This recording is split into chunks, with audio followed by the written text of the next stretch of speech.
کے نبی آمنہ کے لال عبداللہ کے لخت جگر جناب محمد مصطفیٰ پر جب قرآن میں ہر چیز کا بیان اترا نبی پر تو پتہ یہ چلا نبی کو ہر چیز کا علم ہے، لیکن اس کے باوجود بھی اللہ نے کیا کہا؟ اے میرے محبوب آپ علم کی زیادتی طلب کریں، آپ علم کی بہتری طلب کریں۔ مطلب یہ ہے کہنا یہ چاہتا ہے اپنے بندوں کو، اے میرے بندوں سنو سنو، ہم نے جس پر قرآن اتارا، جس کو ہم نے علم غیب دیا، جس کو ہم نے اختیار دیا، جس کو ہم نے پاور دیا، جس کے صدقے سے ہم نے دنیا کو پیدا کیا، جس کے صدقے سے چاند و سورج کو پیدا کیا، جس کے صدقے سے زمین کو پیدا کیا، جس کے صدقے سے آسمان کو پیدا کیا، ہم جب ان کو علم دین سیکھنے کا رہے ہیں، علم کی زیادتی طلب کر رہے ہیں، کرنے کو کر رہے ہیں، تو تم بندے ہو، میرے نبی کے امتی ہو، تم کو بڑھ چڑھ کر کے بدرجہ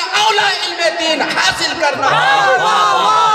چاہیے۔ اور سنو میرے دوستو، جب آپ علم دین سیکھیں گے، قرآن کی تلاوت کریں گے، قرآن شریف پڑھیں گے، تو سنو سنو میں آپ کو بتاتا ہوں، حضرت ابو ہریرہ فرماتے ہیں سنو سنو، جن کا بچہ قرآن پڑھے، جن کا بچہ کو حافظ قرآن ہو، جن کا بچہ عالم دین ہو، جن کا بچہ علم دین سیکھے، سنو سنو، کل قیامت کے دن اس عالم دین کے سر پر، اس حافظ قرآن کے سر پر، اس قاری کے سر پر تاج زرری چمکتا ہوا پگڑی بانا جائے گا۔ اور سنو سنو، یہی تک محدود نہیں بلکہ ان کے والدین کو، ماں باپ کو ایک بہترین سواری پر سوار کیا جائے گا۔ لوگ فخر سے پوچھیں گے اے مولا یہ کیسی جماعت ہے جن کے سر پر تاج زرری ہے، جس کی روشنی کے آگے چاند سورج کی روشنی کم پڑ گئی ہے، یہ کیسی جماعت ہے جو اتنے سارے خوبصورت سواری پر سوار ہے؟ میرا مولا فرمائے گا سنو سنو، یہ وہی لوگ ہیں جن لوگوں نے دنیا میں رہ کر کے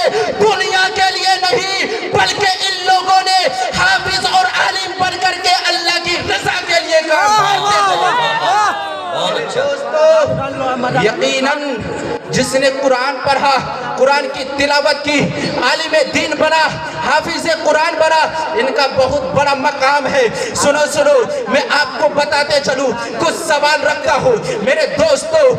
آپ سے کہنا چاہتا ہوں، دنیا کا نظام کس کے صدقے سے چل رہی ہے؟ ان کی وجہ سے قائم ہے۔ آج یہ سامیانہ لگی بھی ہے، یہ کھمبا ہے، یہ پائپ جو لگی بھی ہے یہ کھمبا ہے، اس کے ذریعے سے ٹکی بھی ہے۔ اسی طرح دنیا کا نظام چار لوگوں کے صدقے سے، چار لوگوں کی وجہ سے ٹکی بھی ہے۔ پہلا عالم دین، انہی کی وجہ سے دنیا کا نظام ٹکا ہوا ہے۔ دوسرا جاہل، پہلا عالم، دوسرا جاہل، تیسرا امیر، چوتھا غریب۔ اب میں آپ کو بتانا چاہتا ہوں، حضرت علی رضی اللہ تعالیٰ عنہ فرماتے ہیں اے لوگوں سنو سنو، دنیا کا نظام جو چل رہا ہے انہی چار لوگوں کی وجہ سے چل رہا ہے، ان عالموں کی وجہ سے چل رہا ہے، جو عالم باعمل ہے، جو نمازی ہے، جو غازی ہے، جو حاجی ہے، جو عالموں کو، جو لوگوں کو یہ درس دیتے ہیں، غلط کاموں سے بچاتے ہیں، انہی عالموں کی وجہ سے دنیا کا نظام ٹکا ہوا ہے۔ دوسرا جاہل، جو جاہل